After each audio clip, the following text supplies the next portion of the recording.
vamos a pasar a nuestra sesión primera sobre la situación histórica y sociocultural. Intervienen en esta sesión María Luisa Aspe. Ella es mexicana, actualmente es investigadora de tiempo completo del Centro de Estudios Interdisciplinarios CEIT. Es doctora en Historia por la Universidad Iberoamericana, jubilada de la misma universidad, en donde dirigió el Departamento de Historia y fue también profesora. Es miembro del Consejo Académico Internacional de la Academia Internacional de Líderes Católicos, directora académica del Diplomado Mujer en la Vida Pública y del Seminario de Liderazgo Político en México, miembro del Seminario en Historia Social México Siglo XX y del Instituto de Investigaciones Sociales de la UNAM. Es expresidente del 12 en Instituto punto. Mexicano de Doctrina Social Cristiana. Destacamos dos de sus obras más recientes: Identidad y Autoridad en la Compañía de Jesús en México, de los arreglos con el Estado al cierre del Instituto Patria, 1929-1970, que será publicado este año. Y otra obra, Un cristiano en la vida pública, Carlos Abascal Carranza, que se publicó en México en el 2016. También está con nosotros María Elena Arango, colombiana, teóloga y educadora menonita colombiana. Magistra en Teología por la Pontificia Universidad Javeriana de Bogotá, profesora en Teología por el Seminario Bíblico Menonita de Colombia, licenciada en Educación, Biología y Química por la Universidad del Tolima, profesora de Teología del Seminario Bíblico Menonita de Colombia. Ha servido y participa en algunos cargos a nivel local, regional y nacional en la Iglesia Cristiana Menonita de Colombia. Integrante de los grupos Cosmópolis de la Javeriana y Polaris del Gimnasio Campestre y de la Facultad de Teología de la Universidad Javeriana en Bogotá. Nos acompaña también Juan Pablo Arango, colombiano, doctor en estudios filológicos, literarios y culturales de la Universidad de Barcelona, magíster en estudios avanzados en literatura española e hispanoamericana de la Universidad de Barcelona, licenciado en Filosofía y Lengua Castellana de la Universidad Santo Tomás, docente e investigador hace más de 15 años en temas de filosofía y literatura latinoamericana, pedagogía y estudios culturales. Dirige actualmente el Departamento de Ciencias Sociales y Filosofía del Gimnasio Campestre y es docente de metodología de la investigación. Entre sus publicaciones se destaca Educación por el arte a través de sistemas multimedia. Y también creo que ya se ha conectado Miguel Ángel Salamanca, licenciado en Filosofía y Pensamiento Político y Económico, Universidad Santo Tomás de Aquino, máster en Filosofía, candidato a doctor en Filosofía de la Universidad Nacional de Colombia, miembro del Centro de Pensamiento Pluralizar la Paz asociado a Conciencias, miembro del Grupo Religión y Política de la Universidad de Guadalajara. Su campo de investigación se centra en la historia conceptual, una disciplina que analiza los lenguajes políticos en contexto de manera sincrónica y diacrónica. Bienvenidos entonces y agradecemos su participación en, en esta sesión. Y en primera instancia interviene María Luisa Aspe. Tenemos más o menos de 15 minutos para cada intervención. Las haremos a continuidad y esperamos que ustedes escriban sus preguntas en el chat para tratar de hacer un diálogo hacia el final en la medida en que nos alcance el tiempo. Bien, con ustedes, María Luisa Aspe.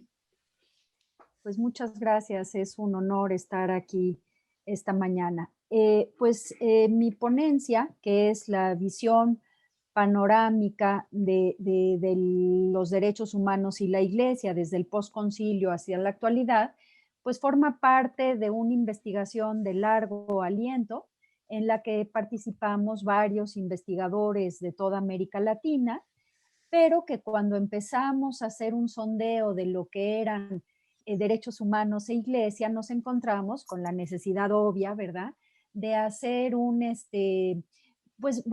mapa, vamos a decir, de mapear históricamente lo que habían sido los derechos humanos a partir del concilio. Entonces, en la segunda década del siglo XX, pues sabemos que los diversos países latinoamericanos atravesaron principalmente tres tipos de situaciones que se prolongaron a lo largo del siglo. dictaduras militares, guerras civiles y regímenes aparentemente democráticos, como sería el caso mexicano. En los tres escenarios se dieron de mayor o menor en mayor o menor escala actos de represión como desapariciones, asesinatos, violaciones a los derechos humanos. El papel de la Iglesia en este contexto fue fundamental, pues se convirtió en la defensora de los derechos básicos del hombre, partiendo de la idea de que el hombre fue creado a imagen y semejanza de Dios y de ahí que deriva su dignidad, es decir, de la filiación y por lo tanto de la hermandad entre los hombres. La preocupación de la Iglesia por defender la dignidad humana y por buscar la justicia se encuentra presente obviamente antes del Concilio Vaticano II. Podemos rastrear incluso 91, pero que ya esta sistematización es posterior.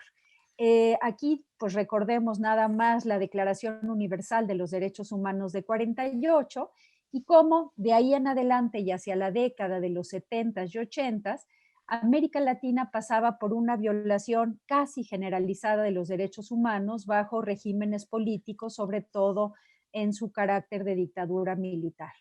Las autoridades de los distintos países en la región emprendieron una serie de actos violentos y sistemáticos que derivaron principalmente en la violación del derecho a la protesta y de la libre expresión.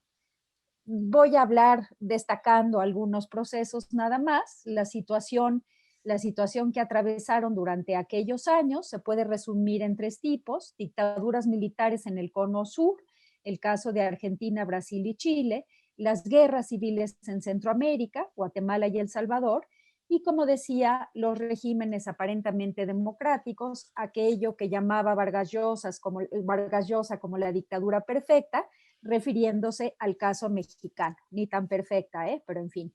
En los tres escenarios podemos ver la incidencia de la Iglesia, que este es el tema central, como les digo, de la investigación de largo aliento.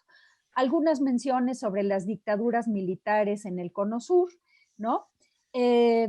Argentina y Brasil fueron dos de los espacios donde las manifestaciones liberacionistas, es decir, de una iglesia comprometida y también de la teología de la liberación, aunque no de manera exclusivista, ¿no? Se dieron con mayor fuerza y capilaridad para proyectarse sobre redes sociopolíticas más amplias, algunas en ámbitos marxistas. El caso brasileño, a partir de 1958, donde inicia un proceso de crecimiento de movimientos de izquierda, y desde el inicio los obispos de la región del Amazonas y el nordeste del Brasil iniciaron una defensa clara, sistemática de los derechos de los más desprotegidos. A partir del 68, cuando la dictadura inició su fase más represiva tras el llamado Acto Institucional número 5, se deteriora la relación entre la jerarquía y el gobierno, y aquí pues podemos ubicar a personajes señeros como el caso de Helder Cámara, de Alceu Amoroso Lima, en fin, y muchos otros. Además de la jerarquía eclesiástica, hubo otros sectores de la Iglesia comprometidos con la defensa de los derechos humanos. Aquí es fundamental en toda la región mencionar la creación en la década de los 60 de las comunidades eclesiales de base, esta liga fundamental con el CELAM de Medellín, donde se tuvo un acercamiento a los fieles trabajando por la justicia local. La Iglesia se convirtió en el refugio más seguro para las víctimas de la represión y se fue constituyendo en el núcleo político más poderoso que aglutinó a la oposición a medida que se flexibilizaba gradualmente el gobierno dictatorial. En el caso argentino, la jerarquía católica no actuó de manera conjunta. Existieron figuras que trabajaron en derechos de las víctimas. Pensemos en la represión de sacerdotes entre el 74 y el 83, asesinados 19 sacerdotes, al menos 72 sacerdotes detenidos, torturados y expulsados del país, en fin. Y pues un ejemplo clarísimo es el de Enrique Angelelli, el obispo de La Rioja, quien falleció en un cuestionado accidente automovilista y que tuvo que ver obviamente con su defensa a favor de la justicia. El caso de Chile, en la segunda mitad de la década de los 60, con el grupo denominado internamente como Cristianos de Avanzada, quienes rompieron con las posturas moderadas de la democracia cristiana y se radicalizaron hacia la izquierda.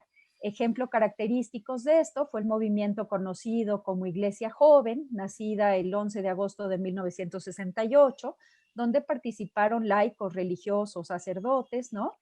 Y también el caso de la Acción Popular Unitaria, en fin, hasta llegar al 71 con los Cristianos por el Socialismo. Pues esto que se conformaron en torno a la candidatura de Allende y luego que se rompe con el caso de el golpe de Estado de Pinochet. Al terminar las dictaduras militares, la Iglesia no dejó de luchar basando la defensa en los derechos humanos.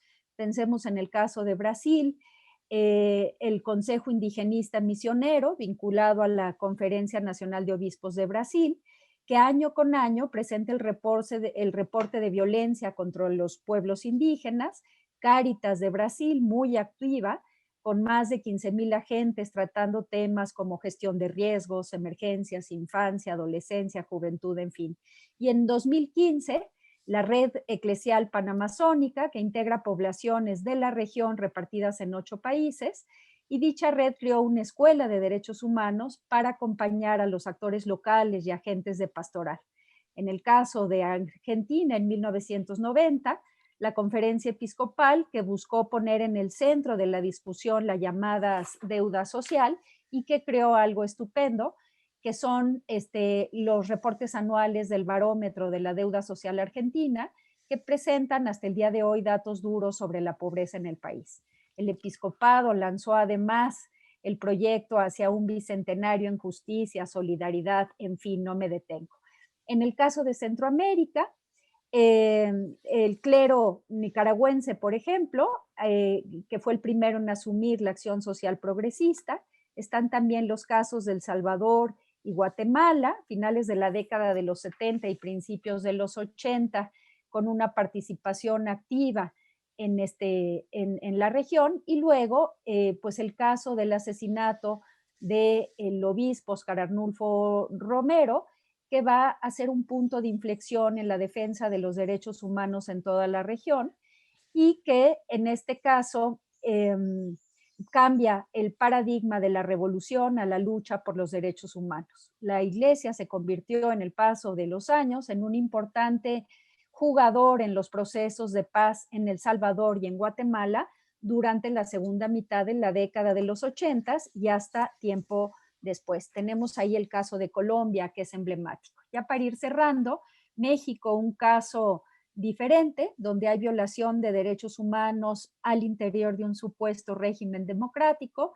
La matanza de estudiantes en el 68 se repite en el 71 con la matanza del Jueves de Corpus, ¿no? Y lo tenemos también hacia los 80. Aquí destacar nada más que la defensa de los derechos humanos en México, antes de que existiera un ombudsman mexicano, vamos a decir, en el Estado mexicano, pues se da gracias a 2 organismos de religiosos, los primeros 2 centros de derechos humanos, el caso del Vitoria de los dominicos y caso del PRO de los jesuitas. En fin, ahí hacemos, y en mi investigación específica, pues un recuento importante de lo que son estos procesos. Sigue el proceso y nada más digo para ir cerrando, que ya estoy casi sobre el tiempo, ¿no?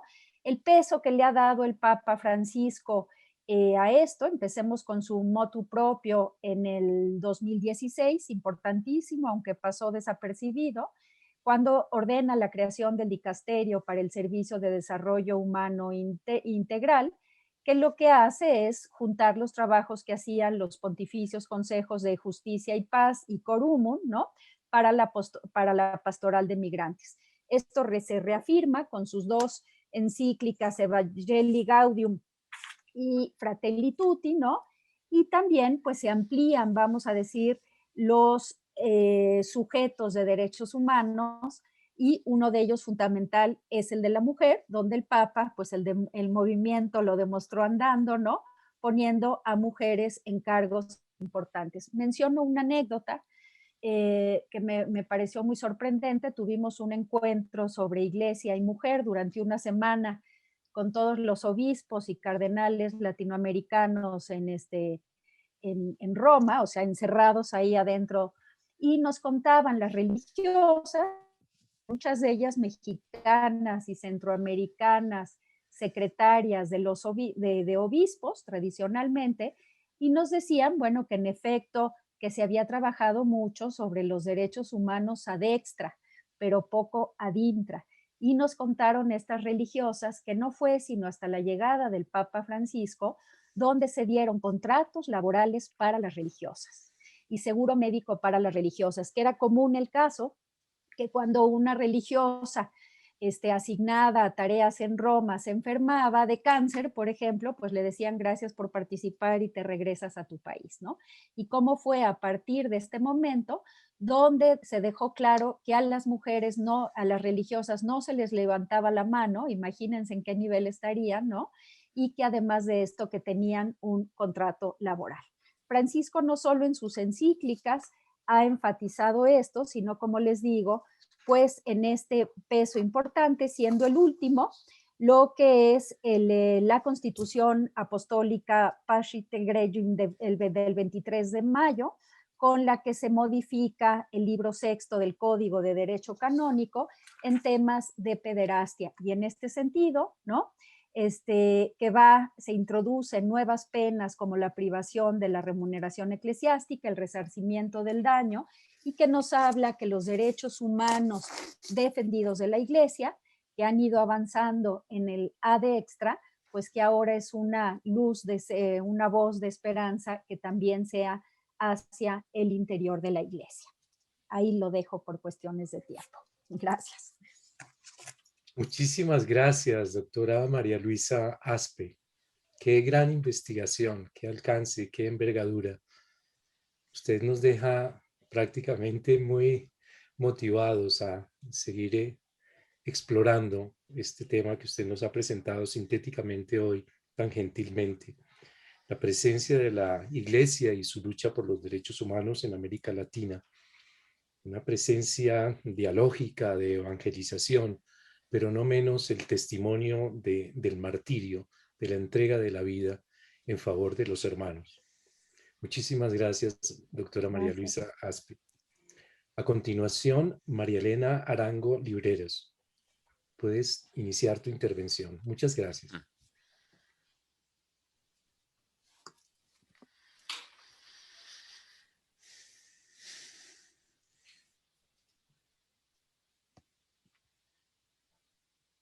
Creo que tienes el micrófono apagado, por favor. Gracias, profesor Francisco. Le decía que quiero compartir pantalla. ¿Será que estoy habilitada? Sí, ya te habilitamos. Gracias. Bueno, mientras... Ahí ya estás habilitada, sí. Gracias. Gracias, Chay.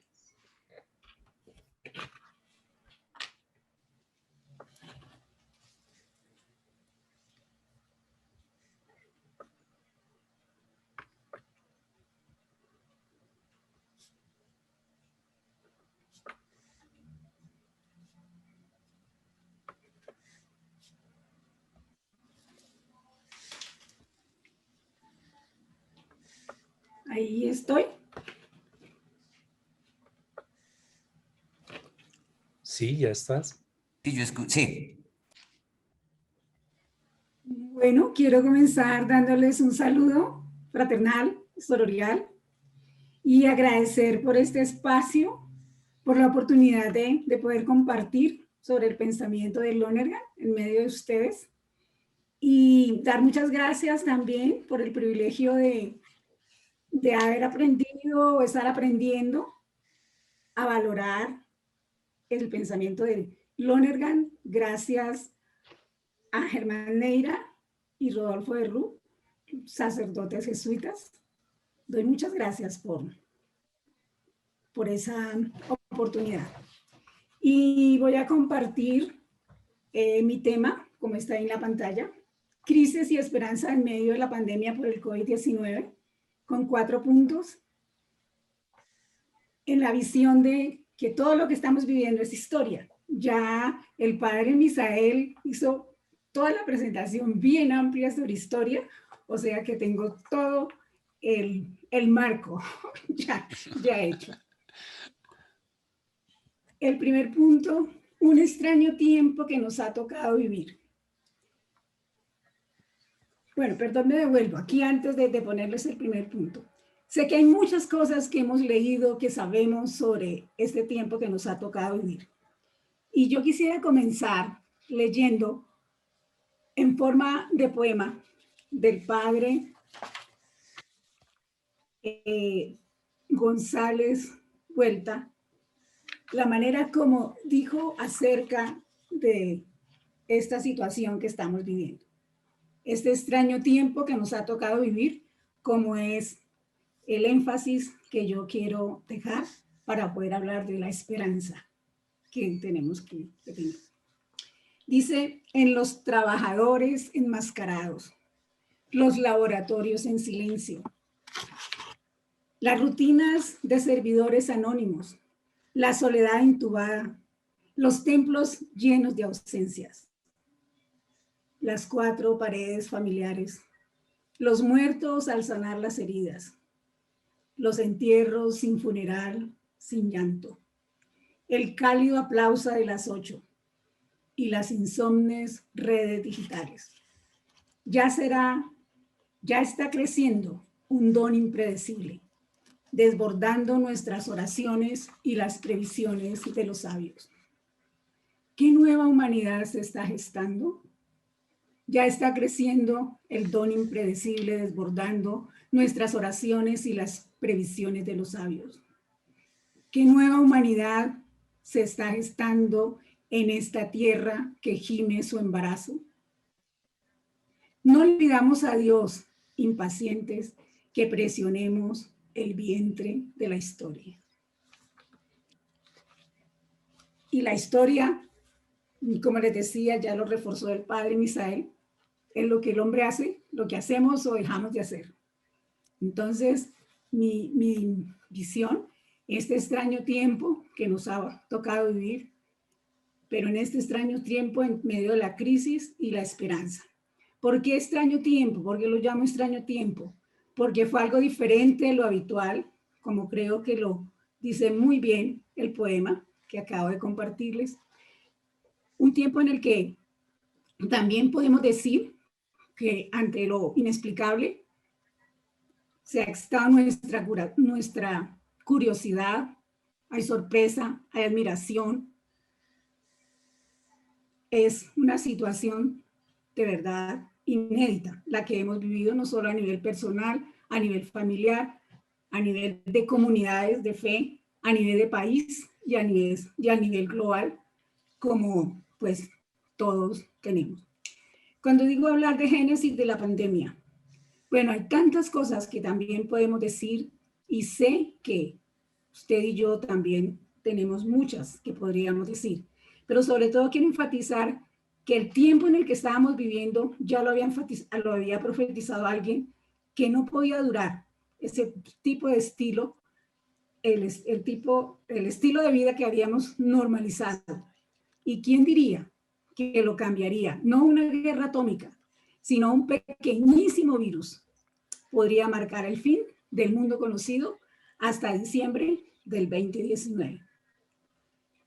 Entonces, hablar del génesis de esta pandemia en la que estamos. Y el lado sombrío, los perjuicios. También sé que muchos de esos perjuicios los conocemos, quizá muchos también los hemos experimentado. Hemos viviendo una experiencia inédita a causa de este virus llamado SARS-CoV-2, que aún en este momento los científicos tampoco tienen una respuesta completa. Sin embargo, vivir una espiritualidad consistente nos da un lugar privilegiado para evaluar esta situación que vivimos. ver la pandemia oscura como ver la pandemia como el lado oscuro de la globalización, según Jasper Jalil, es una forma que nos ayuda a pensar globalmente y poder actuar localmente dentro de nuestras comunidades, dentro de nuestras familias. Esperanza en tiempos difíciles. Podríamos hacernos muchas preguntas, como aparece la primera que tengo ahí. ¿Tiene sentido la fe y la esperanza? ¿Cómo entender el regalo de la vida abundante ofrecido por Jesús cuando observamos el sufrimiento de los enfermos, el aumento de las muertes por COVID, maltrato a los niños y a las mujeres, el dolor de las víctimas, tantas injusticias, el hambre, la miseria en tantos seres humanos, en tantas regiones y países, la crueldad del crimen, la guerra, el abandono, el maltrato, que es una constante en nuestro país y en muchos lugares de nuestra América? Ante este panorama tan desolador, ¿cómo afirmar y vivir el amor de Dios para la humanidad? ¿Tiene sentido la fe y la esperanza de un futuro mejor? ¿No existe el peligro de proyectarnos a un futuro alienándonos del presente? Bernard Lonergan plantea que para que un suceso nuevo se convierta en experiencia, debe pasar por la reflexión y el esfuerzo por comprender que este proceso no debe perder la novedad enriquecedora, que tener claros los dinamismos de la construcción del bien humano como obra del ser humano, que tiene varios componentes: las habilidades, los sentimientos, los valores, las creencias, la cooperación y el resultado, que puede ser ambiguo porque puede darse progreso o decadencia. En todo bien humano que surge en el mundo como obra del hombre están presentes las habilidades que producen bienes concretos, los sentimientos que tienden a los valores auténticos, las creencias que se apropian del conocimiento social. En la persona humana, como sujeto activo y operador, se dan algunas contraposiciones. Tenemos y las 4 operaciones también ya muy bien explicitadas por el padre Misael: experimentar, entender, juzgar y decidir, que forman esa pauta básica de nuestras operaciones humanas y cuyo operador son las preguntas. ¿Cuántas preguntas tenemos en este tiempo? ¿Y cuántas seguirán surgiendo? ¿Cómo en estos dinamismos de transformar la paranoia esa paranoia en una pronoia? La paranoia es considerada una de las caras, la pandemia es considerada una de las caras oscuras de la globalización, pues en muchas personas ha suscitado opresión, angustia, pánico, expectativas pesimistas y desesperación. La enfermedad de la muerte, como la podría llamar Kierkegaard. ¿Cómo podemos reubicarnos en la situación de transformar esta paranoia en una pronoia? O sea, en una sabiduría y amplitud de miras. Aquí la teología es desafiada a ser una teología pública y ecuménica en doble sentido. Una teología pública cuando se ocupe del espacio público y sea comprensible para las personas que en ese espacio no comparten nuestro lenguaje eclesial. Y una teología ecuménica en cuanto colabore entre teólogos por encima de fronteras confesionales y religiosas. Puede llegar a una teología del ecumenismo. Posibles beneficios de la pandemia.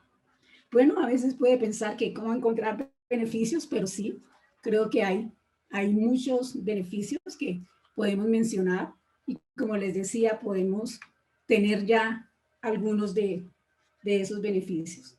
Pero tenemos que meditar para encontrar qué nos ha enseñado, qué hemos aprendido en este extraño tiempo que nos ha tocado vivir. Pues la vida no será igual después de esta experiencia y tendremos que concluir que son muchos los aprendizajes y algunos que podríamos mencionar.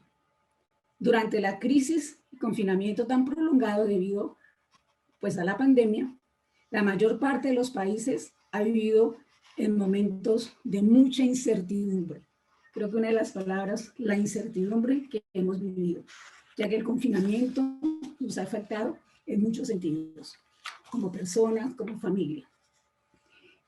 Han habido tenemos muchos desafíos en cuanto a lo social, en cuanto a también de cuidar nuestro planeta. Pero ante estos desafíos, ante todas estas preguntas, ¿qué puede aportar la teología? ¿Qué podemos aportar como hombres y mujeres de fe, de diferentes comunidades de fe? Y aquí una de las cosas que agradezco mucho al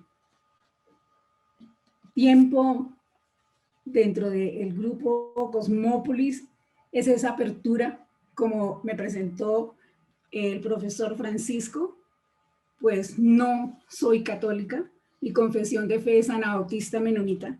Sin embargo, esos aprendizajes en cuanto a la visión de Lonergan me han permitido profundizar y crecer a nivel personal, a nivel académico, a nivel teológico y también en la manera de ampliar la vivencia de mi fe. ¿Qué puede aportar la teología? Una teología en diálogo con el mundo, con su historia y sus problemas.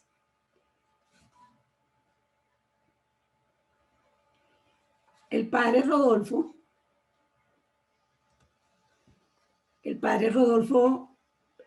de Roux, profesor de teología de la Universidad Javeriana, siguiendo al filósofo y teólogo canadiense Bernard Lonergan, también sacerdote jesuita, plantea algunos aportes que puede hacer la teología a esta realidad en movimiento. La función nativa de la teología, dice, es la de acompañar la vida de la Iglesia a lo largo de su transhumancia cultural y por su consiguiente transhumancia cultural e imbricación en la historia. En pocas palabras, la teología será siempre un punto móvil sobre una realidad en movimiento. Bernard Lonergan afirmó que toda teología tiene que ejercer como una de sus funciones una mediación entre la cultura y el significado y función de una religión dentro de esa cultura.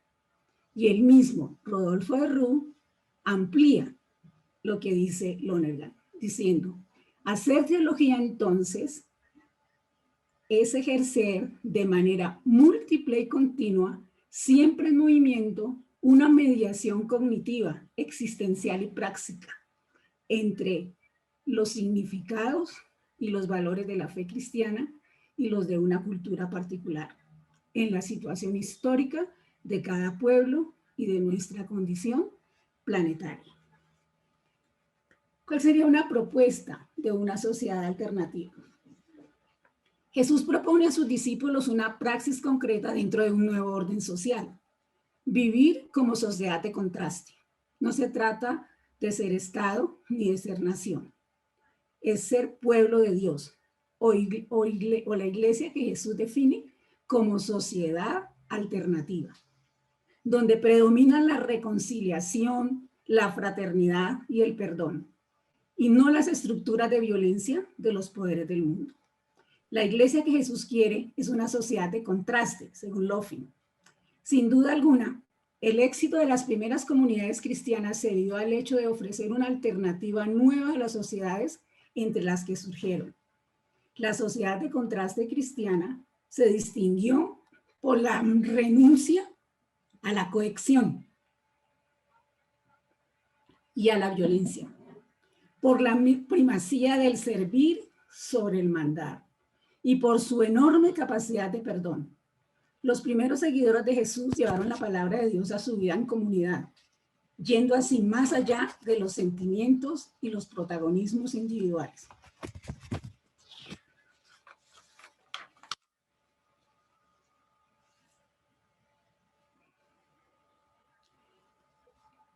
Me pregunto, ¿cómo puede desarrollar una iglesia decidida a realizar a plenitud el proyecto planteado por Jesús?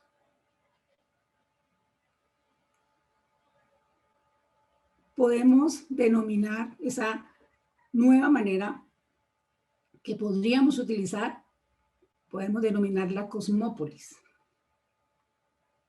Un camino hacia un mejoramiento sociocultural, la cosmópolis. Se trata de una mentalidad, un punto de vista superior en el ámbito cultural que sirve de orientación para un mejor camino. Lonergan, 1999. La estrategia principal cosmopolita se integra alrededor de la noción de cosmópolis, que no es una receta o una fórmula mecánica. Es una creación comunitaria que debe tener ciertas características o propiedades, pero deben irse especificando poco a poco. Debe ser promovida por un grupo influyente, no dominante, sino creativo, que logre consensos. Lo primero son las ideas, no las fuerzas o la cohesión. Cosmópolis como un punto de vista superior, una tendencia de una cultura que se basa en la fuerza del desprendimiento y del desinterés del espíritu humano. No se trata de una utopía, ni una síntesis imaginativa. Una comunidad cosmopolita es radicalmente emancipativa.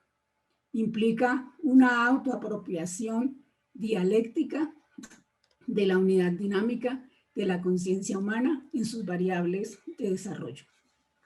La autoapropiación y la apertura a la conversión. La autoapropiación del sujeto para hacerse responsable de sí mismo y de su entorno implica una conversión.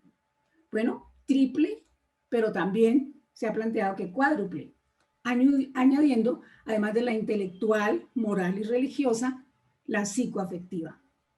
Una comunidad cosmopolita también nos enseña a pensar históricamente, al llegar a conformar una comunidad cultural mundial, a retirarnos de la pura practicidad para salvarla.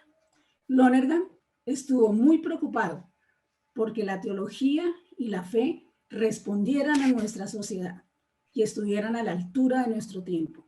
Planteó que toda teología tiene que ejercer, como ya había mencionado, como una de sus funciones, una mediación entre cada cultura y el significado y función de una religión dentro de esa cultura. En teología, también como anabautista, dentro de la teología anabautista, donde nosotros enfatizamos 3 puntos: Jesús el centro de la fe, la comunidad el centro de mi trabajo, y la comunidad el centro de mi vida, y la reconciliación el centro de mi trabajo. O sea que como comunidades de fe tenemos que dar esa respuesta con la teología, a través de la teología, para que en estos tiempos que nos ha tocado vivir, en este extraño tiempo que nos ha tocado vivir, esa esperanza pueda realmente surgir. Retos eclesiales de la pandemia. María Elena, disculpa, ¿puedes abreviar un poco para cerrar ya la intervención? Listo, ya voy terminando. Disculpa. Los seguidores de Jesús en tiempos de prueba. Quiero comenzar diciendo que más que nunca, como iglesia, necesitamos renovarnos, repensarnos para continuar siendo esa iglesia de fe y esa comunidad de fe que Jesús quería. Es necesario entender y actuar y entender, sí, que la pandemia, como uno de los males que existen hoy, es un mal. No es una idea, es un problema teórico. Por lo tanto, tenemos que buscar soluciones que tienen que ser también una solución histórica a nivel personal, familiar, de comunidad y de país.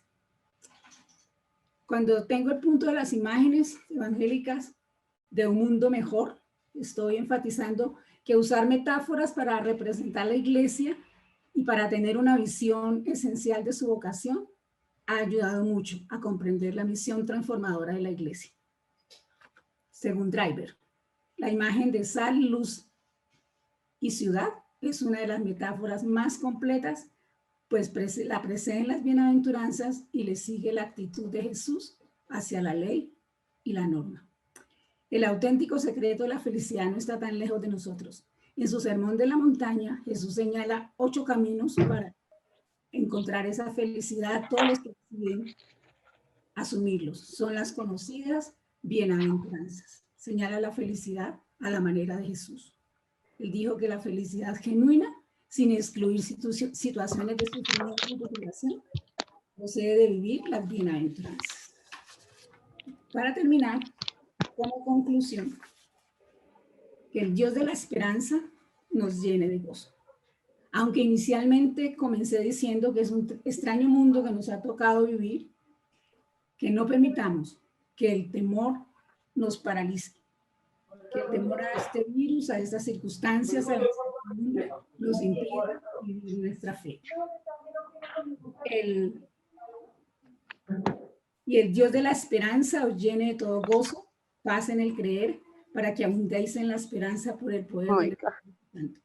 El proyecto de Jesús continúa vigente y su invitación a seguirlo y a acoger las bienaventuranzas con de felicidad, amando a Dios y al prójimo como a nosotros mismos, espera por una respuesta genuina. Muchas gracias. Bien, muchísimas gracias, María Elena, por tu intervención. Muy importante saber pasar de esa paranoia a la pronoia, de aprovechar estos momentos difíciles para la meditación, para la conversión, para unirnos en todas las comunidades eclesiales, para seguir adelante con esperanza y para cambiar nuestra vida en todas sus dimensiones. A continuación, el profesor Miguel Ángel Salamanca interviene con el discurso de la paz pública en Colombia, 1910-1970. Buenas tardes para todos. Muchas gracias por esta invitación a participar en el taller. Quiero compartirles esta pequeña presentación que habla sobre el rol de la educación en el orden público y en la paz en Colombia en estos años, 1910 a 1974. Como sé que hay personas de México, y para también recordar un poco nuestra historia colombiana, quisiera mostrar en esta pequeña línea del tiempo un poco cómo fue la trayectoria de Colombia, trayectoria política. Teníamos unos gobiernos de 1886 a 1930, conservadores, que tenían una fuerte vinculación con la iglesia, especialmente en la educación pública. Estos gobiernos, por supuesto, que priorizaban el rol de la iglesia y por lo tanto sabemos qué sucede cuando tiene la iglesia este tipo de predominio o de ventajas en la sociedad. Estos gobiernos fueron interrumpidos por 4 gobiernos liberales del 30 al 45, retomaron los conservadores del 46 al 53, con 2 figuras muy importantes y muy escandalosas, fundamentalmente este presidente que se llamó Laureano Gómez, un presidente ultraconservador. Luego tuvimos un golpe de Estado que se le hizo a este presidente, a Laureano, y 16 años de 4 gobiernos que se llamó el Frente Nacional, que fue básicamente retomar esta tradición, la tradición de la primera parte del siglo, entre liberales y conservadores, y turnarse el poder en las elecciones. Bien, en este contexto quiero mostrar cuál fue, es un contexto largo, pero quiero mostrar cuál fue el rol de la educación. Recordemos que estas décadas fueron importantes para la región, en general para el planeta, pero para Latinoamérica fueron importantes porque se presentaron fenómenos como el aumento demográfico, la industrialización, la urbanización de nuevos lugares y por lo tanto el poblacionamiento urbano, la huida del campo. En el caso colombiano, en este periodo del 40 al 50 hubo una primera ola de violencia entre liberales y conservadores que hizo que muchas personas abandonaran el campo y se fueran a las ciudades y poblaran pues las ciudades más grandes.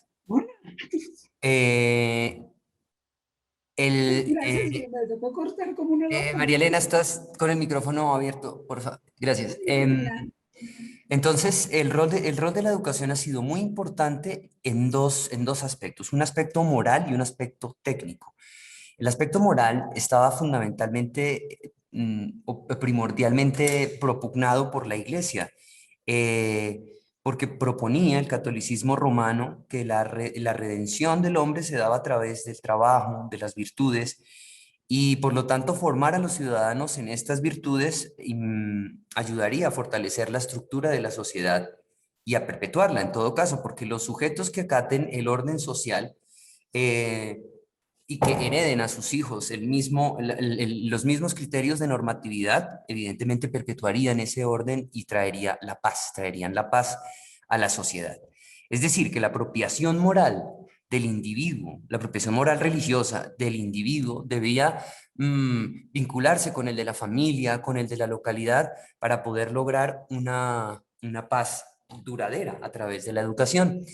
El sacerdote jesuita Jesús María Fernández nos escribía en 1915: solo el freno de la moral aplicado a los intereses materiales puede restablecer el equilibrio social destruido. Solo así puede reivindicarse el proletariado de la opresión del capitalismo, porque reduciéndose las exigencias de entrambos en la justa medida de la caridad y la justicia, resultará la paz social y la fraternidad universal. Es decir, había una fuerte esperanza en la moralización de la población. El otro eje en el que sobre el que gira la educación y que se supone que traería la paz, la traería, es que era la educación técnica, es decir, había la oportunidad, el Estado tenía la oportunidad de moldear un ciudadano que aprendiera un oficio que a futuro le permitiera desarrollarse y a aportar al progreso de la nación. Así, la paz pública era accesible únicamente o preferentemente a través de la educación. Los que trabajamos en educación evidentemente estamos de acuerdo con estas consideraciones. Y en estas décadas de las que hablo, hubo justamente un trabajo de modernización y civilización, de ingreso a la economía del capital, de producción en nuestros países. Que permitían entonces moldear, mejorar, reformar y controlar también a los ciudadanos. El reglamento del Taller Municipal de Artes y Oficios nos decía que el fin primordial del taller era formar obreros hábiles, honorables y ciudadanos útiles a la patria por el ejercicio de artes y oficios que sirvan a su progreso. Y ofrecían pues ciertos cursos en donde los obreros podían aprender oficios que serían favorables para ellos a futuro. También tenían conferencias sobre artes, industrias y conocimientos útiles sobre higiene, historia, derecho y deberes del ciudadano.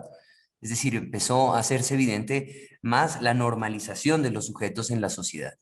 Así, por ejemplo, hay una beneficencia de Cundinamarca particularmente que buscaba acoger a los niños, enseñarles algún oficio, darles instrucción y educación, porque esos niños serían en el futuro trabajadores con una formación moral que les permitiera alejarse del vicio y de eso que en el siglo XIX se llamaba el malentretenimiento, es decir, el alcohol, y en fin, digamos, combatir esos vicios que traía el desempleo de la sociedad finalmente.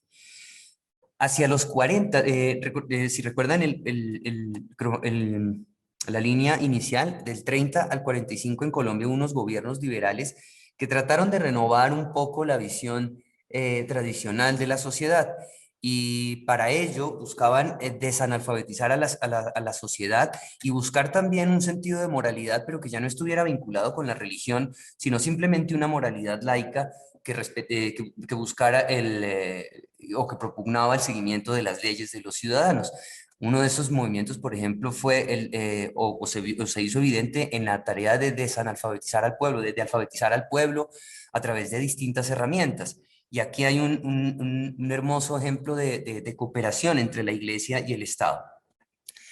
Sin embargo, hay una intención de parte de la comunidad obrera de desprenderse de ideales políticos o religiosos.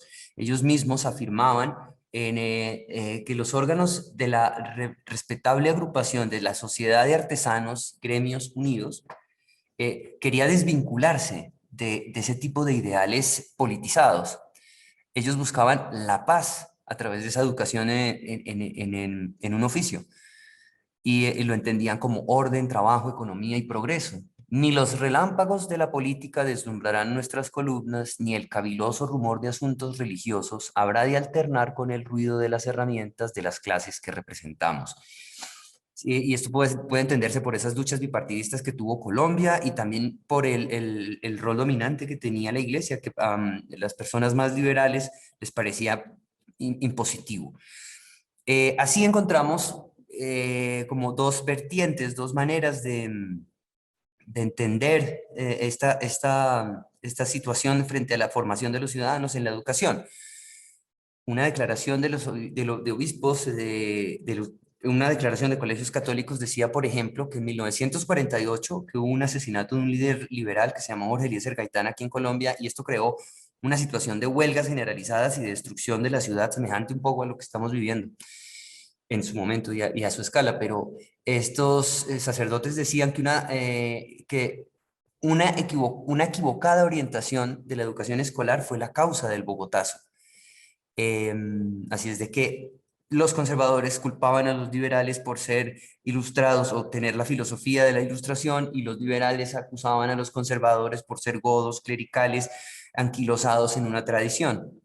Esta polarización ha estado presente en Colombia desde décadas, tal vez desde su origen.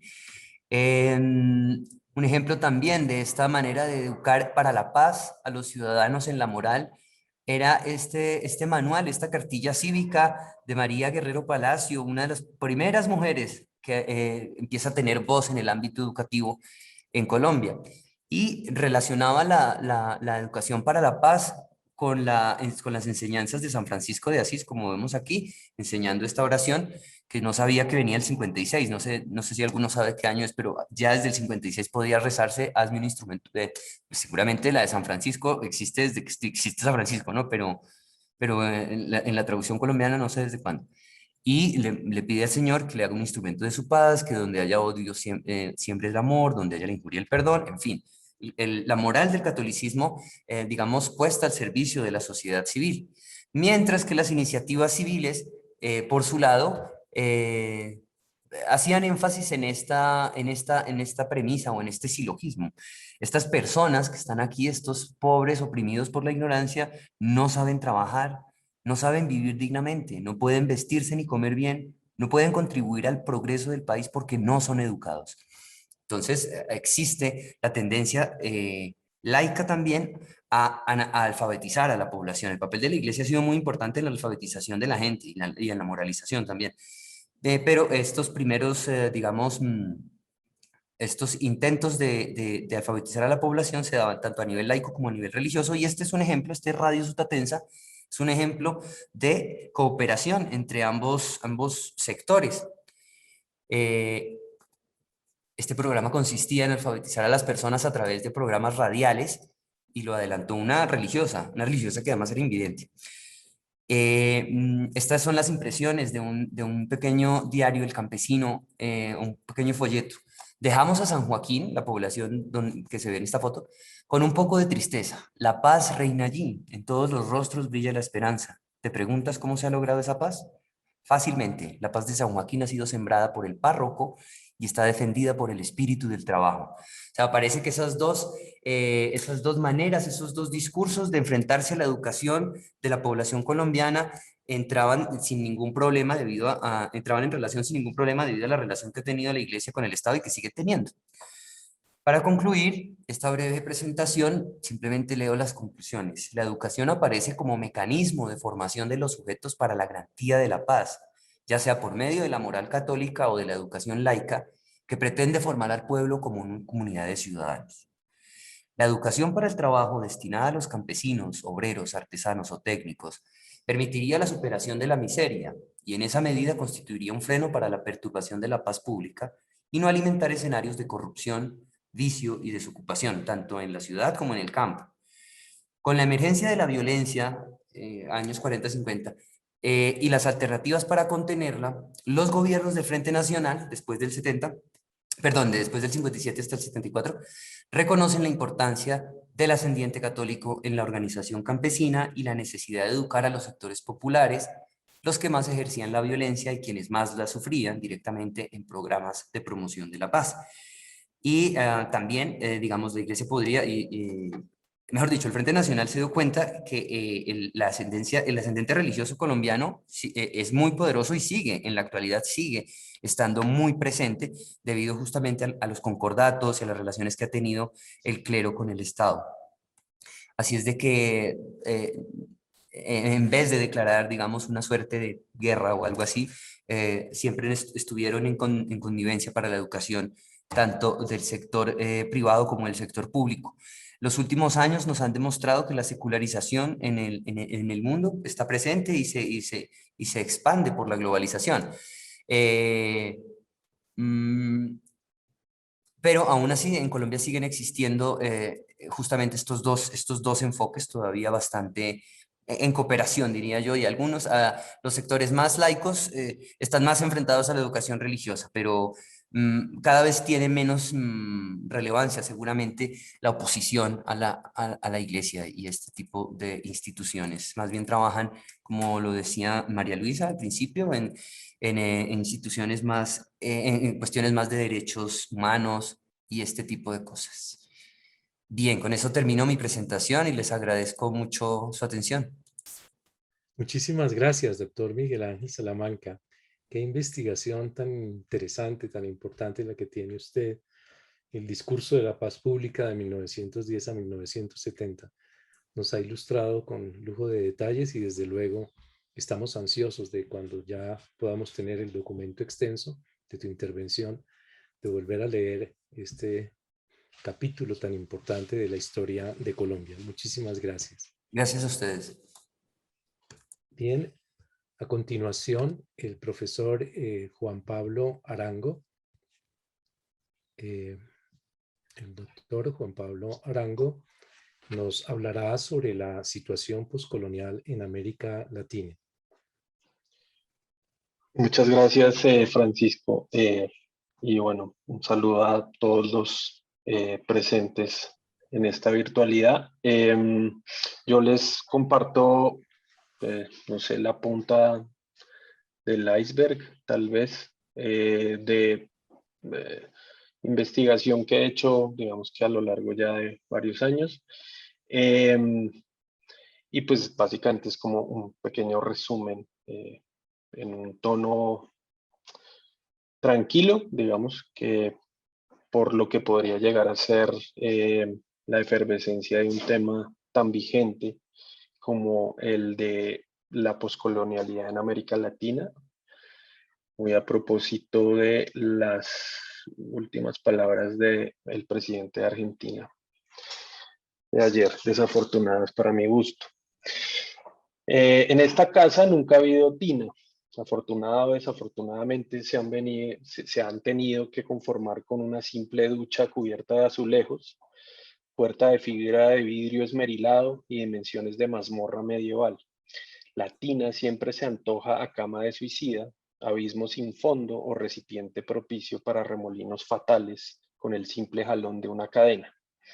Han vivido el letargo en carne propia y probablemente América Latina, en algún momento de su historia, reposó tumbada en una tina llena de agua con esencia de España y al resto de Europa. Quizás dormida, llegó a sentir el vértigo de la asfixia o quizás simplemente buscaba impregnar su tierra de un pensamiento ajeno ante la imposibilidad de caminar por sí sola. El lavabo se me antoja altar. Para don Rigoberto, aquel personaje de la novela Elogio de la madrastra de Mario Vargas Llosa, era mucho más que eso. Quizás el punto de fuga en donde cada noche la suciedad y la imperfección encontraban su tumba.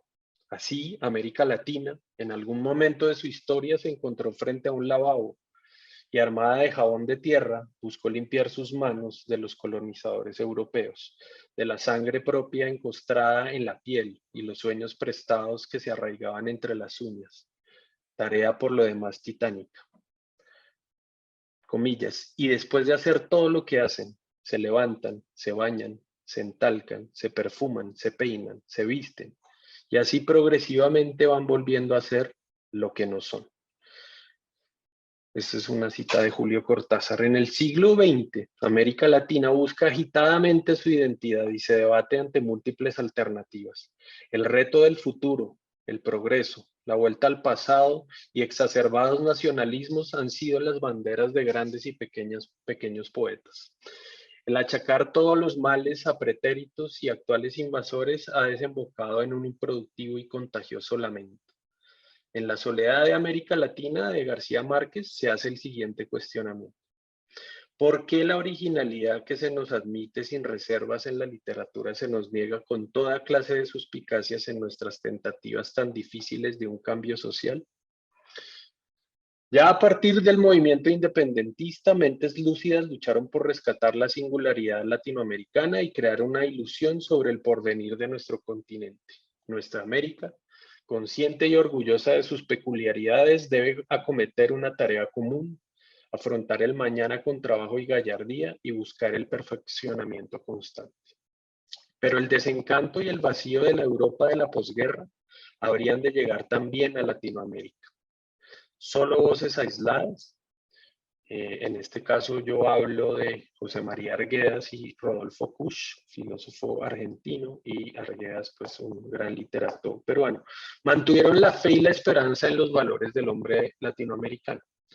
La cultura, en su gran dimensión, siempre ha llegado a marcar un poco la inquietud por buscar la raíz de la identidad latinoamericana. La modernidad estableció una relación de oposición entre la naturaleza y la cultura. Cultura no es el producto del cultivo de la naturaleza, sino la separación, la independencia de ella. El elemento animal del hombre es su condición de naturaleza y la cultura, su existencia verdaderamente humana. El fin de la cultura no es buscar armonía con una naturaleza dada, es sobrepasar la animalidad para llegar a la humanidad. La cultura es un fin en sí mismo independientemente de la naturaleza, y mientras más alejada esté de ella, más rango de cultura posee. La mirada de la posmodernidad no comparte esta separación entre naturaleza y cultura. ¿Qué dice Giovanni Battimo? La referencia al entorno social está inextricablemente ligada a la que remite al entorno natural.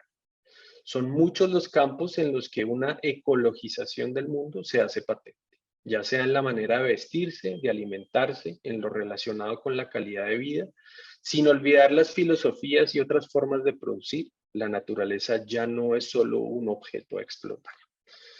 Si retomamos la raíz coleri, citada por Martínez Vega en la definición de cultura, este considera que la finalidad de la cultura no es destruir o imponerle a la tierra sus designios, sino germinar, desentrañar, comunicar y retornar a la tierra. Parto de la siguiente sentencia esbozada por Rodolfo Kusch para adelantar la investigación que marca el objetivo de esta ponencia o este trabajo. Comillas, una manzana cae porque se reintegra al suelo. Ha sido semilla, ha madurado y luego se ha desprendido del árbol para reintegrarse al suelo. Esta es una verdad y quizás la primera. Lo importante es que seamos pura semilla. Estas palabras han sido el aliento porque en últimas ese regresar a la tierra es lo que en realidad marca el verdadero camino para desentrañar el sentido de la identidad latinoamericana. Ahora, digamos que voy a hacer un pequeño resumen de lo que es la condición postcolonial en América Latina. No me puedo detener demasiado por cuestión de tiempo, pero en general, la historia precolonial latinoamericana ha permanecido prácticamente oculta e ignorada en la Sudamérica del siglo XX, casi admitiendo el hecho de que la historia del continente arranca hacia 1810-1811, donde los países latinoamericanos comienzan los procesos independentistas. Ese desconocimiento marca, por supuesto, la idea de un no querer caminar el sendero de lo que llamamos el pasado indígena. Parece entonces que estamos tocando los linderos de un tema tabú que se evita precisamente porque colinda con el exterminio casi total de la población indígena y la entrada a una modernidad que marca el derrotero de Occidente. La entrada precisamente al mercado mundial y a hacerse súbditos de un tipo de racionalidad absolutamente opuesta a la indígena. La invisibilización del indígena en la mayoría de las narrativas históricas de la construcción de las naciones ha sido una constante en la mayoría de los países latinoamericanos. Es así como la razón occidental se erige como la gran protagonista del pensamiento del continente latinoamericano. Solo aquella perspectiva post-occidental, solo aquella inserción verdadera de la problemática latinoamericana en la del mundo todo, permite el abordaje justo del problema. Tal perspectiva es lo que da valor incluso a aspectos del pensamiento de autores que, aunque no lo asuman plenamente, han sentido de alguna manera su influjo vivificador, el cual los lleva en primer lugar a descubrir la condición dependiente de nuestro pensamiento, secuela de otras dependencias y el melancólico carácter de sucursal de muchas de nuestras ideas, lo que en no pocos puntos nos acerca a otras zonas coloniales o semicoloniales de la Tierra. Walter Miñolo hace un esbozo de sus ideas referentes a la colonialidad partiendo de la idea de lo que él mismo va a llamar imaginario colonial. Esta idea no es más que la referencia a que Europa, como centro de dominación, establece un influjo que marca el devenir de los pueblos latinoamericanos y que parte precisamente de la institucionalización de la modernidad. Comillas, la colonialidad del poder es el eje que organizó y organiza la diferencia colonial, la periferia como naturaleza. Esta idea nos remite entonces a pensar en la complejidad de la construcción de las nacionalidades en el ámbito latinoamericano y en especial en la conformación de las mismas identidades nacionales. Estamos frente a visiones de mundo diferentes que exigirían un eventual distanciamiento de lo heredado por la razón occidental. La modernidad implantada por Occidente estableció una relación de oposición entre la naturaleza y la cultura. Cultura no es el producto del cultivo de la naturaleza, sino la separación y la independencia de ella. La vida animal del hombre es su condición de naturaleza y la cultura es su exigencia verdaderamente humana. El fin de la cultura no es ya el armonizarse con la naturaleza dada, es superar esa animalidad, como ya lo venía diciendo. Y me voy a adelantar aquí, entonces, como para ir cerrando, la crítica a la razón occidental. Son varios los latinoamericanistas que han reflexionado a partir de la posición que le corresponde a Latinoamérica en el mundo a nivel político, histórico y económico.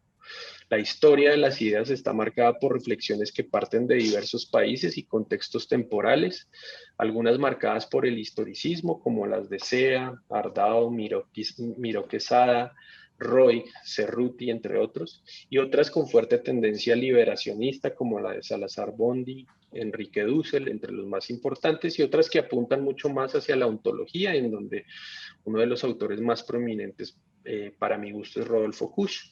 Gran parte de las manifestaciones de estos intelectuales han marcado de alguna manera la apropiación que las gentes latinoamericanas ha hecho de su sentido de pertenencia a una tierra específica.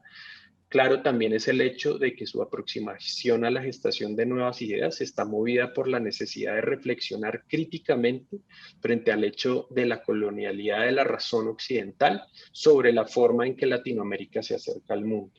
No es arriesgado decir que el sistema educativo, desde sus cimientos en este lado del mundo, trató de generar la conversión del nativo a lo que podría denominarse la racionalidad occidental, y que en última siempre tendió a volverse casi un dogma. Las sociedades indígenas americanas, para aquellos que entendían a la razón materialista como el único camino viable en el devenir de la historia, se volvían un obstáculo. Ese proyecto liberal y eurocéntrico se erigía entonces como la clave del éxito. Bush, en el ámbito filosófico-antropológico, se acercó con su obra a investigar precisamente la relación entre la racionalidad occidental y la indígena. Y bueno, digamos que voy a cerrar básicamente por tema de tiempo, pues leyendo un poco la conclusión de esto. Y en los latinoamericanos ha quedado un saldo histórico, su pertenencia a una comunidad imaginada constitutiva de su identidad individual y colectiva. En ella, Lo triétnico ha sido un componente fuerte de su proceso de definición, que se resignifica en cada circunstancia. La existencia del ser latinoamericano se ha resignificado desde sus posibilidades y las condiciones que ha elegido, ha crecido con ellas y ha caído en ellas.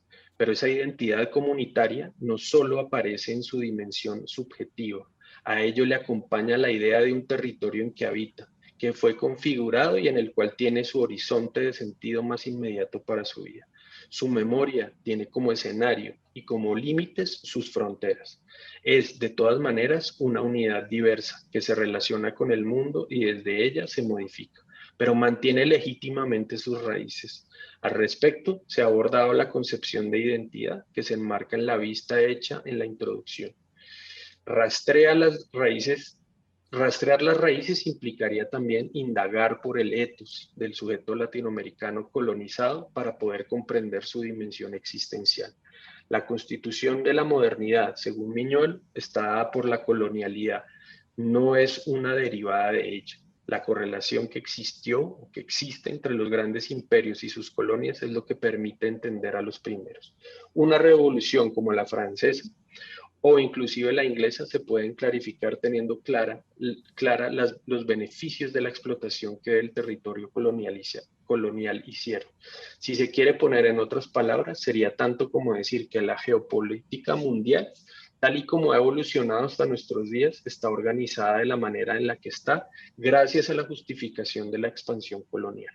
Centrarse en el problema nominal de haber sido nombrados como América Latina también puede justificarse con la satisfacción de la élite criolla de las colonias en gestación al ser tenidos en cuenta dentro de la modernidad. Las élites criollas establecidas en las colonias también contribuirán para que el discurso hegemónico prevalezca, ya que no atinaron en hacer una crítica real y sustentada en la acción colonial y tomaron el camino de ocultar, entre comillas, la colonialidad bajo el tapete y emular lo más cercanamente posible la intelectualidad occidental. Es así como de a poco se gesta una nueva identidad de América Latina, matizada definitivamente por la emulación y la simpatía con el discurso foráneo. Muchas gracias por la atención.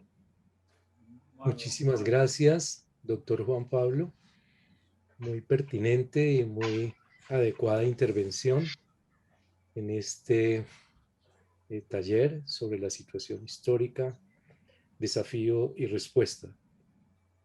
Su tema sumamente pertinente, cómo poder articular en nuestra identidad y nuestras identidades presentes estas dimensiones de un pensamiento colonial que es muy productivo en este momento en América Latina. Muchos autores, Santiago Castro, Walter Miñolo, Catherine Walsh, etcétera, y que necesitamos también entrecruzar en esta apropiación crítica que hacemos del pensamiento de Lonergan. Para quien desde luego la cultura era completamente algo integral en nuestras relaciones con la naturaleza, con el entorno y también con la trascendencia. Y desde luego para quien decisivamente una cultura está marcada por la capacidad que tenga ella de preguntarse sobre sí misma, de cuál ha sido su destino histórico, qué está haciendo ahora y qué puede hacer para sentirse más libre, más autónoma, más transformadora de la realidad. Muchísimas gracias, doctor Juan Pablo, y damos paso quizás a unos 5 o 10 minutos más si hay preguntas por parte del público, de los interlocutores en esta sesión. Pueden levantar la mano para abrir el micrófono. O si quieren plantear su pregunta a través del chat, también podemos hacerlo.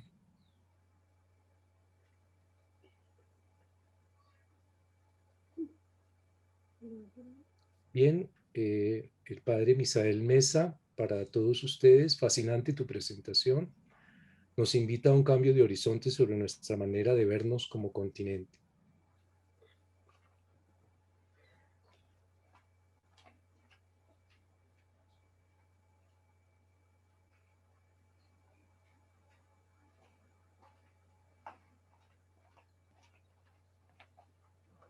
¿Habría alguna pregunta?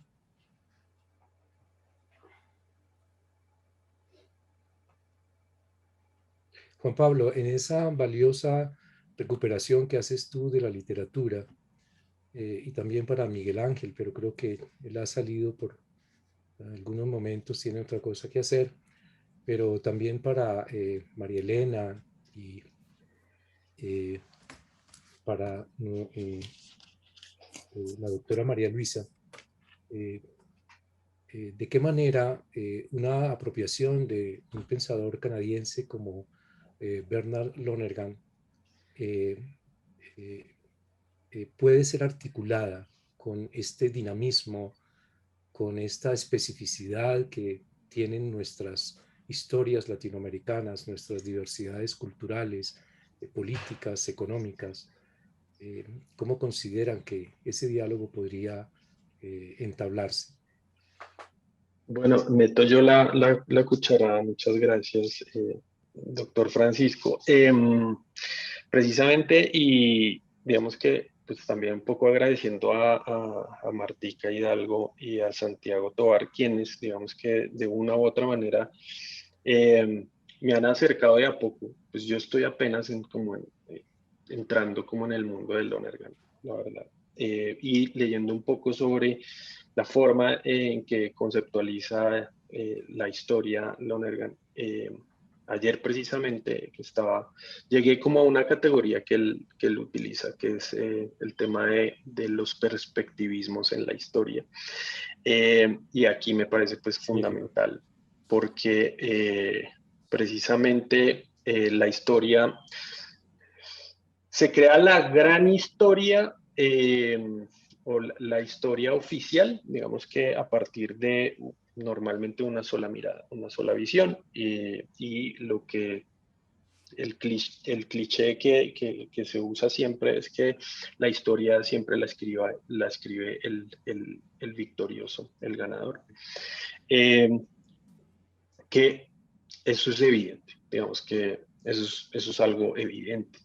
Y aquí se pueden sumar muchas cosas. Yo he enseñado historia, yo manejo un departamento donde tengo historiadores, donde tenemos que montar currículos, y la gran pregunta es qué tipo de historia se enseña, cuál es la historia que se debe enseñar, ¿no? Y normalmente las recopilaciones que uno siempre ve, incluso los lineamientos que le dan a uno los gobiernos, las secretarías y todo lo demás, pues básicamente es una apuesta por esa gran historia, ¿no? La historia oficial. Pero las otras, las voces que se pierden, las voces de los que no han escrito la historia, pero que definitivamente se consagran dentro de esa historia oficial como grandes protagonistas, ¿no? Pues desaparecen. Y no se tocan, y a los estudiantes, a los niños, a los adolescentes no se les da ni siquiera esa visión, ¿no? Hay grandes ejemplos de eso, ¿no? Incluso cuando se habla de las independencias, pues el primer pueblo libre de América, que es negro, por ejemplo, ¿no? Liderado por Ben Hosbiaho, eso no aparece en los libros. ¿Sí? Entonces hay una falta de perspectivas, ¿no? Que a mí me parece que Lonergan, cuando habla de ese perspectivismo y la necesidad de construir historia a partir de eso, de darle voz también a todos los que, pues sí, son protagonistas de la historia, pero que parecen ser como unos subprotagonistas o unos protagonistas de segundo nivel, para poder consolidar una gran historia, ¿no? Una historia que no sea solo la oficial, sino que se vuelva, pues, de verdad, pues donde se tomen en cuenta todas las voces. Gracias, Juan Pablo. ¿Alguien más quiere intervenir? Por Eh, favor, Miguel Ángel. Gracias. Continuando un poco con lo que dice Juan Pablo y teniendo en cuenta mis intereses de investigación, creo que la historia conceptual es una apuesta a esto que dice Lonergan sobre las perspectivas, no solo en cuanto a puntos de vista que influyen en un relato, sino como La expresión a través de un lenguaje de las representaciones que tienen los sujetos políticos o los diferentes protagonistas de una sociedad frente a los fenómenos. Y en ese punto, me parece que es muy importante que confluyan en nuestras enseñanzas y en nuestra manera también de comprender la historia, que nunca hay una versión única, que siempre hay asignaciones de sentido de parte de partidos políticos o de diversos protagonistas, y que esas asignaciones de sentido resultan arbitrarias o resultan muy adecuadas a las convenciones o adecuadas a la manera en cómo comprendemos la historia de nuestro país y cómo comprendemos nuestro rol en el presente. Entonces, creo que está como, es decir, simplemente quería comentar esto en la misma línea en la que iba Juan Pablo. Y les tengo que pedir disculpas, agradezco mucho su tiempo y su atención, pero estoy en el colegio y tengo como compromisos. Magnífico, tienes grados. Bueno, muy bien. Muchas Gracias gracias, a Miguel todos y a Ángel. todas. Hasta luego. ¿Alguien más quiere tomar la palabra, por favor? María Elena, Vas, María Elena. no te escuchamos. Abre el Ha apagado el micrófono. micrófono. No, qué pena. No, sigue Ah, la doctora Alicia. No, es que estaba despidiendo a él que dice que hasta luego. bueno. ¿Alguien más quiere intervenir? Muy bien, gracias, María Sí, yo Elena. sí. Y por favor, Yo María sí, Luisa. bueno, yo en esto que la pregunta y luego lo ligo con una que hace por el chat Martín López Calva.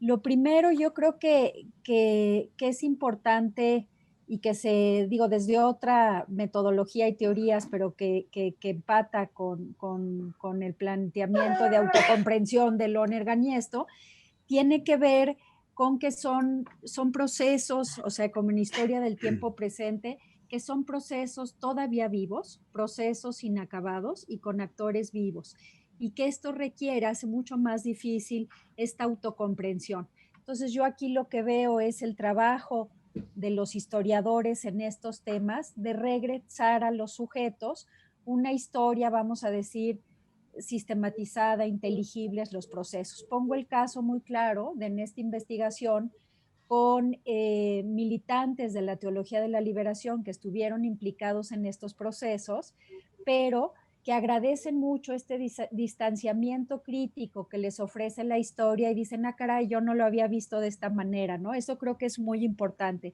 Y por otro lado, y ya lo decían aquí, la representación, ¿no? Es decir, desde la historia cultural, las representaciones, de decir cómo lo viven estos sujetos, estos activistas, y esta parte yo creo que es muy, muy importante que se puede dar.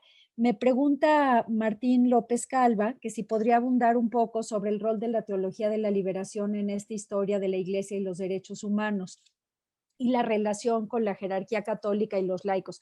Brevísimamente, yo no diría que hay la teología de la liberación, sino teologías de la liberación. Y esto es algo que la perspectiva histórica nos permite ver y que también, aunque hay una línea general, no algo que unifica los procesos de toda la región, sí hay procesos particulares que tienen que ver, como muy rápidamente traté de mostrar, pues, si son en el caso de Centroamérica o es el Cono Sur o es el caso excepcional, y excepcional no quiere decir mejor, obviamente, de México por su proceso histórico, ¿no?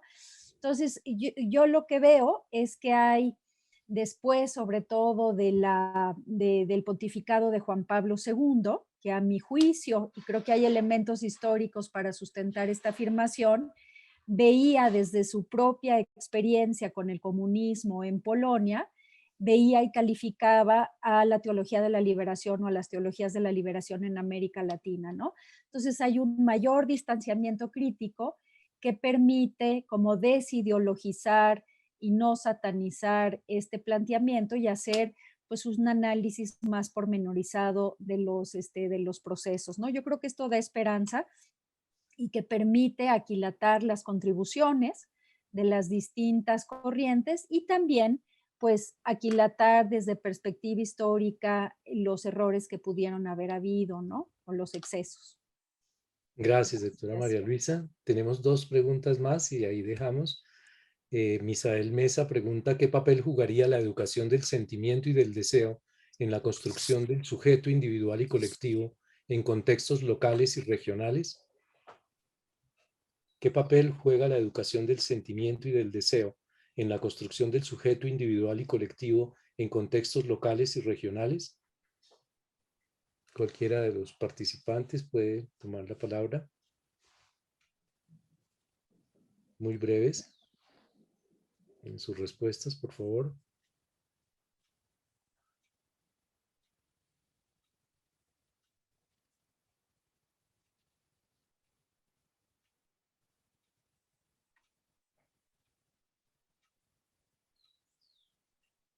O también está la otra pregunta: ¿puede América Latina alcanzar la serenidad e identidad histórica imponiéndole que pase por alto 4 siglos de su historia sobre pretexto de haber sido esta colonial?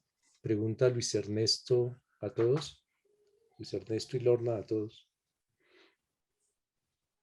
Yo creo que es uno de los retos importantes que se nos presentan.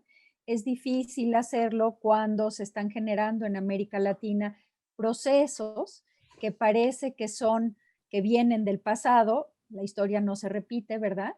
Pero que de alguna manera emparentan con el pasado, me refiero a los neopopulismos o me refiero a las líneas como de izquierda o esta neoderecha en ese sentido, pero pues yo creo que hay un trabajo importante como región y hay un trabajo importante también como país, ¿no? En el caso de México, yo creo que una de las grandes deudas que tiene con América Latina es reconocer que a partir de la Segunda Guerra Mundial, de su cercanía con Estados Unidos, se separa de la región. O sea, se separa de la hermandad latinoamericana, ¿no? Y no es hasta últimas fechas que dice, pues sí, hay que acercarnos, ¿no? Pero bueno, ahí sí cada país tiene sus propios procesos y en qué enmendar la línea que ha seguido este, pues sí, esta identidad histórica, pero también esta percepción que se tiene de una historia común, ¿no? Uh-huh. Se separa el Estado, no el país ni la nación. Ahí yo creo que el papel digo por la pregunta que hacen, creo Sí. que ahí es importante el papel de la iglesia en esto. Así como en tiempos idos el ultramontanismo fue un intento de unificar a las naciones latinoamericanas que iban surgiendo como independientes, pues en este momento yo creo que una identidad, pero además la misión de la iglesia a favor de la justicia, puede reconstruir esta identidad, ¿no? Desde los ciudadanos, no desde el Estado, desde los fieles también. Uh-huh. Bien, muchísimas gracias, María Luisa. ¿Quién más quiere intervenir con preguntas, comentarios, alguna respuesta a estas preguntas?